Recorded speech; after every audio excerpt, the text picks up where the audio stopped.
Hall of Fantasy. Welcome to the Hall of Fantasy. Welcome to the series of radio dramas dedicated to the supernatural, the unusual, and the unknown. Come with me, my friends. We shall descend to the world of the unknown and forbidden, down to the depths where the veil of time is lifted, and the supernatural reigns as king.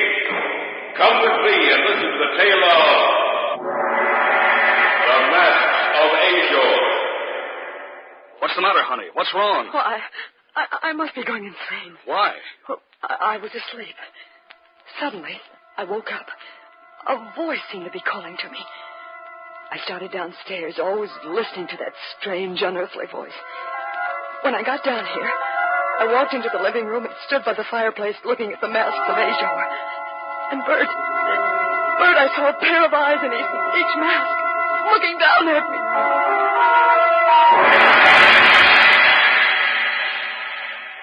In just a moment, the Hall of Fantasy will present The Masks of Ashor.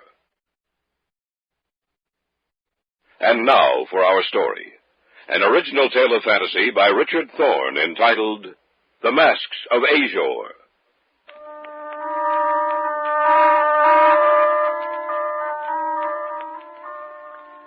There's certain things in this life of ours which can never be explained, at least with any normal, rational explanation. Often we try to shrug them off, to forget about them, so that the question will not rise in our minds to trouble our waking hours and to create nightmares in our sleep.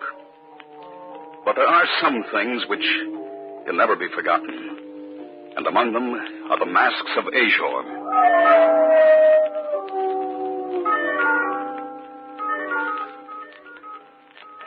Marcia's uncle sent them to us. Harold Lutterby was a man of wealth and unusual taste. He traveled a good deal, and frequently he'd send back little curiosities that he thought we might enjoy. So we thought there was nothing unusual about the masks of Ashor. Oh, who can that be at this hour? I don't know, but don't you think you'd better see who it is? I suppose so. Yes? Package for Marcia Stanton. Well, I'm Marcia Stanton. Will you sign here, please? Yes, of course. Thank you, ma'am. Good night. Good night. Did you order anything, Bert? No. Did you? No, not that I can remember. Oh, wait a minute, Bert. It's from Uncle Harold. Harold to go broke sending us all these things. Well, open it, honey. See what's in it. Did you notice the postmark? He's done good. Well, I'll save those stamps for Greg. He'll want them. Uncle Harold's certainly been useful to Greg in his stamp collection, hasn't he? Well, there, that's done. Now I'll take the top off the box. What? Well, there are two masks in the box. Gold masks. And a letter. Uh-huh. Here, I'll open it. Read it aloud, Marcia. All right. Let's see. Oh, my dear Marcia and Bert, here is a little present I picked up in Istanbul. I hope that you like them as much as you seem to have enjoyed the other curiosities I have sent you. I picked them up at a little shop from a dealer who was quite anxious to get rid of them. He called them the Masks of Ashor. They're almost pure gold, and yet I bought them quite cheaply. There's some kind of a story connected with them. I don't know what it is. If I learn anything more, I'll be sure to write you. We'll return to the States shortly. Love, Uncle Harold. They're beautiful, and yet grotesque at the same time. Well, they look human, and yet... Well, it was pretty nice of Harold to send them to us. Where should we hang them? I don't know. That's your domain, not mine. Well, how about... Oh, over the fireplace? One on each side of the mirror? That sounds pretty good. Well, we can hang them right now. Anything to make a man work. Bert. Yes, dear. Oh, it's nothing. Well, what were you going to say? Well, I don't know. For a minute, I had the strangest sensation about those masks. As if they could actually see me.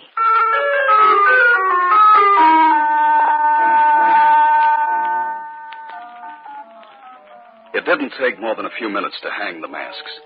They hung one on each side of the mirror over the fireplace. They looked quite good there, and yet, in a way, they seemed out of place. The following night, Greg dropped in for a while. Thanks for the stamp, Bert. That was the first thing he said when the package came. Greg will want the stamp. All the way from Turkey. From your Uncle Harold, Marcia? Mm-hmm. He sent us those. I wondered where you'd got them. They're really quite nice. They're beautiful and yet grotesque in a way. That's just what I said. Practically the same words. You'd think you both had one mind. They certainly catch your eye. Is that real gold? According to Harold, it is. Well, it must be quite valuable. Well, Uncle Harold said he bought them for his son. It couldn't have been very cheap. The gold alone is worth a good deal.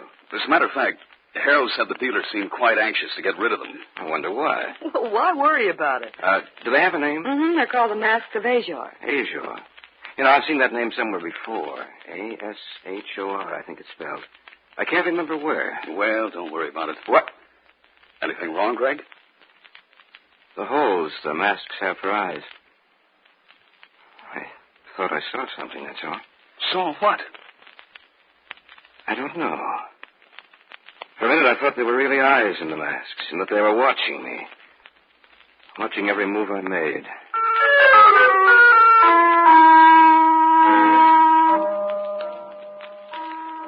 Yet it happened again. I looked closely at the masks, yet I could see nothing unusual about them. They hung there on the wall, lifeless, with that strange mocking expression on their gold faces and yawning empty holes for eyes. For a minute, I had the desire to destroy them. Greg left about 10. At 11, Marcia and I went to bed.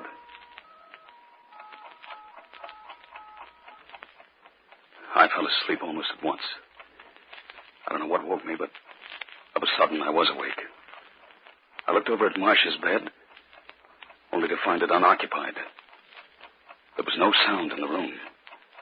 Nothing save for the tiny heartbeat of the clock. For some reason, I had a desire to go downstairs. Something seemed to be directing my actions.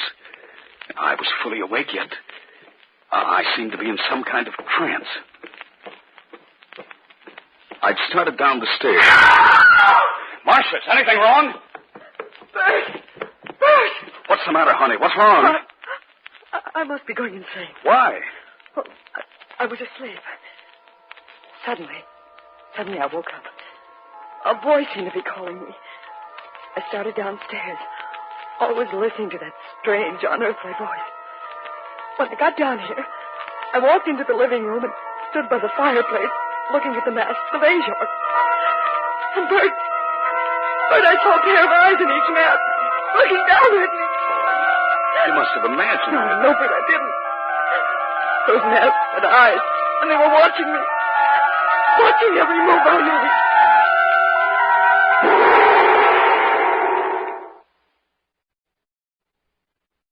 Back now to our story. An original tale of fantasy by Richard Thorne entitled The Masks of Ashor.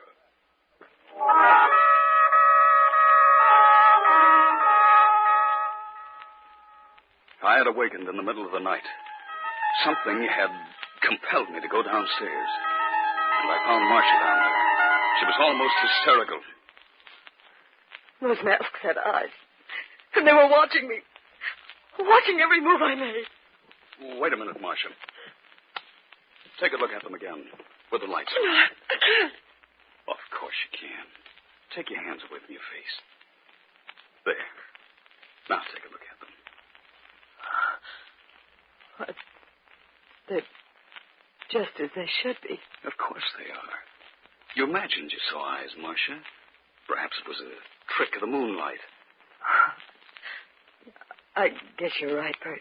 Oh, of course I am. Now let's go back upstairs to bed.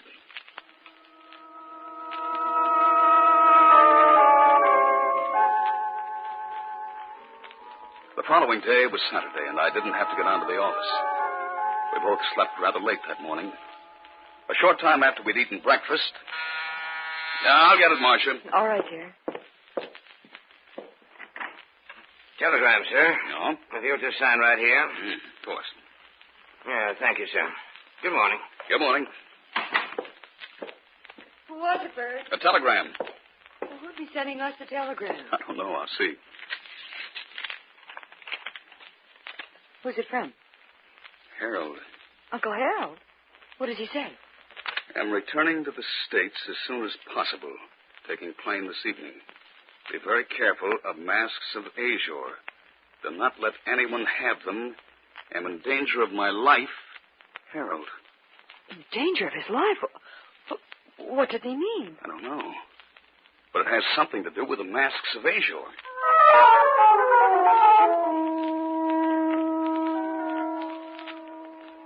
Saturday evening, Greg dropped in. What he told us that night was the first inkling I had that Harold Letterby had stumbled upon a relic of the past that would have been better and have been forgotten for all time.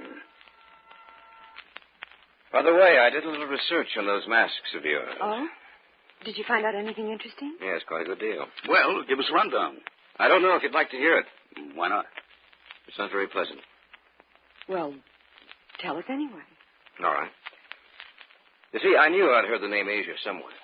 Finally came back to me. In college, I took a course in mythology. That's where I'd heard the name. Ashor was the messenger of the underworld. It was he who went forth and summoned the victims to death in the final accounting. He wore a mask when he appeared on Earth, which he removed when he saw his victim. The mask was also worn to protect others, for whom the time was not ready to gaze upon his countenance. For the sight of his face meant death. You were right when you said it wasn't pleasant. He was accompanied always by a dog, a large dog of indeterminate breed who went before him. Ashor's presence was always known by the howling of the dog. Well, of course, that's just a myth. Ashor never really existed. I have to take it for what it's worth. Oh, yes, and one other thing. Yes. It said that the masks were once stolen from him, and he's been searching for them ever since. That he wears a different mask while searching for the gold ones. Oh, you've given me the shivers. Well, that's the story, Marcia. It sounds like nonsense. A being who set forth to summon people to death, always accompanied by a dog. A superstitious belief that's come down to us from the childish minds of an ancient people. Did you hear that dog? Oh, it's only a dog in someone's backyard baying at the moon. Rather a coincidence, you might say, talking about a dog and then hearing one howling. But just a coincidence. What's that? I don't know. Sounds like an animal of some kind. Scratching at the door. I'll take a look. I'll go with you. Now, be careful. There's nothing to be afraid of. There's nothing out here. What? I said there's nothing out here. But I think I heard something scratching at the door. Well, there's nothing here now. There's no need to get upset about it. Let's go back in. I can't understand it. Forget about it, honey. I'm sorry if what I've told you has upset you. That dog, howling again. Somebody ought to talk to the guy who owns that animal. There's something at the door. Someone must be playing a joke on us. See what's there. I want to know what's outside. I'll go, Bert. I'll go, too. If it is someone playing a joke on me... Don't move. It is a dog. Why, I ought to... He wouldn't stand a chance.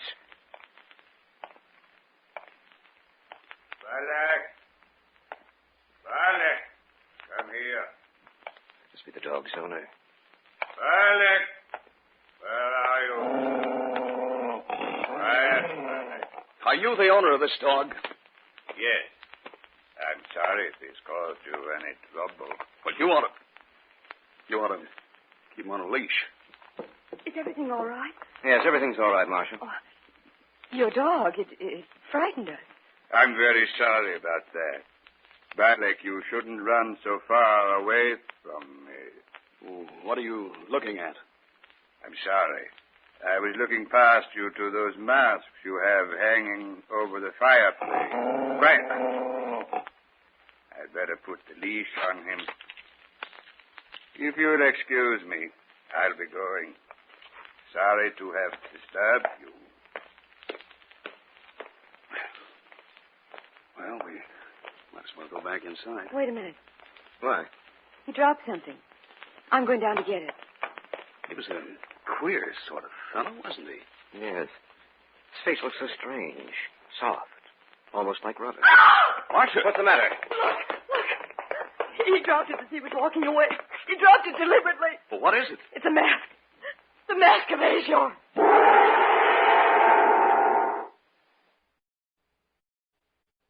Back now to our story. An original tale of fantasy by Richard Thorne entitled The Masks of Ashor. We stood just outside the house.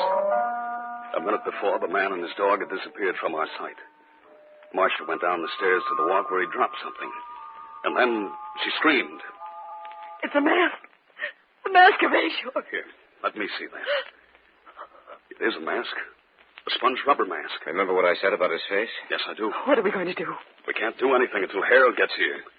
Maybe then we'll learn some more about these masks of Ashor.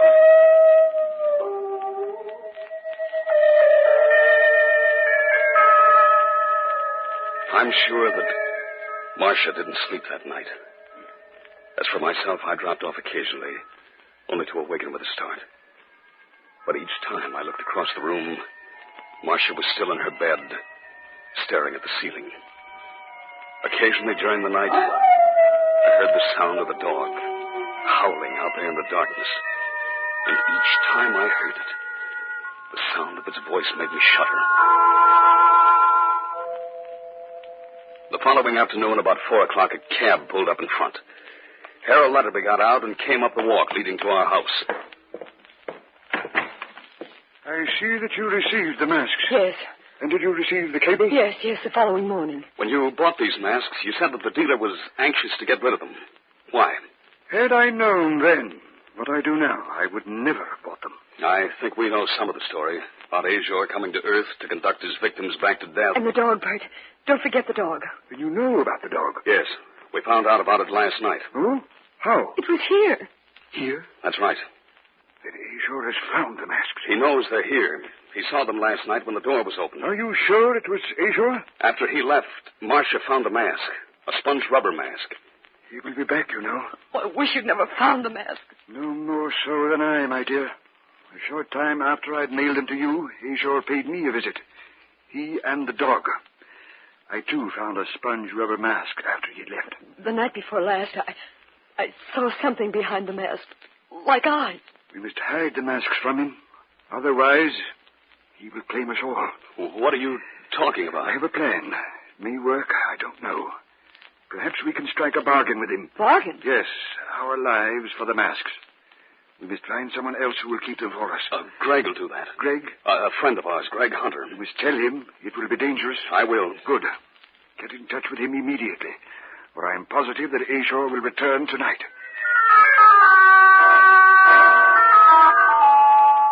I called Greg and told him of our plan. Harold decided that he'd go back to Greg's apartment with the masks, and if Ashor agreed to the bargain, we would send him there and Harold would return them to him. Greg would stay with us to await the appearance of Ashor. By 6 o'clock that evening, Harold had gone to Greg's apartment with the masks, and Greg had come to our house to await our expected visitor. At 7:30, the shades of night had diffused themselves across the sky. By 8:30, the tension had mounted in each of us to a point where we were jumpy and irritable. What time is it? A little past 8:30. Do you think he'll come? Uncle Harold said he would. Just waiting. It makes me nervous. So am I. Listen. Yeah, I heard it, too. Well, the waiting is over now. Oh, Bert. Bert, I'm frightened. Everything will be all right, Marcia. I don't know. I feel that something's going to go wrong. He's here. Well, let's go and let him in. All right. Are you ready? Yes, I guess so. Here goes. Ashor's not here. No, but he will be. Here he comes. I'm sorry, gentlemen. It seems that my dog has been scratching at your door again. We've been expecting you. Oh? Really? Yes, won't you come in? If you don't mind, come, Balak. You have a very pleasant little home. Oh, thank you. Do you mind if I set my package down here? Go right ahead. I see the masks are gone. Yes, we put them away. They were very interesting, you know. Weren't they, Balak? Balak is a good dog, yet he frightens people sometimes. You came here for the masks, didn't you? The masks? The masks of Ashor. Oh. You don't have them, though, do you? Not right here. You have them somewhere else? Yes. We'll make a bargain with you. We'll return the masks if you leave us alone. Then you know the legend of Ashor. Yes. I brought you something. It's in this package. In time, Barry. In time. What about the bargain? The bargain? Oh, yes, the bargain. I'm afraid I can't agree to it. Why? You see, I already have the masks of Ashor. Look for yourselves. But Uncle Harold... Is no longer alive. Why, you dirty... I'll tear that mask off your face and... Quiet, Alec. Quiet. I have no mask on, Mr. Stanton. But you are gazing upon the face of Ashor, and those who see him no longer remain alive. Now, Balak. Now. Look out!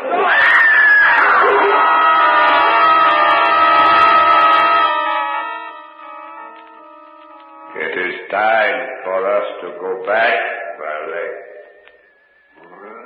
We have recovered the masks of Ashor, and we have many calls to make.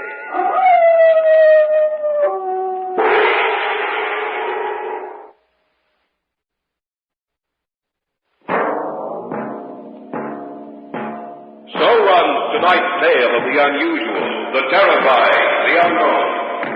Join us again when next we journey down the corridors of the Hall of Fantasy to hear another strange tale of the supernatural. All characters and events portrayed in these programs are fictional, and any similarity to actual events or persons, living or dead, is purely coincidental.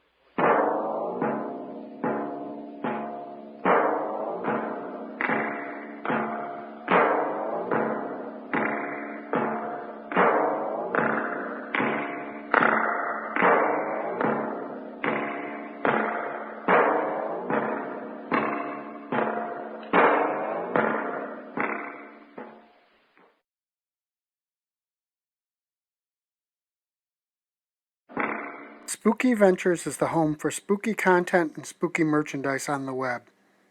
Check it out today at spookyventures.com. And remember, always keep it spooky.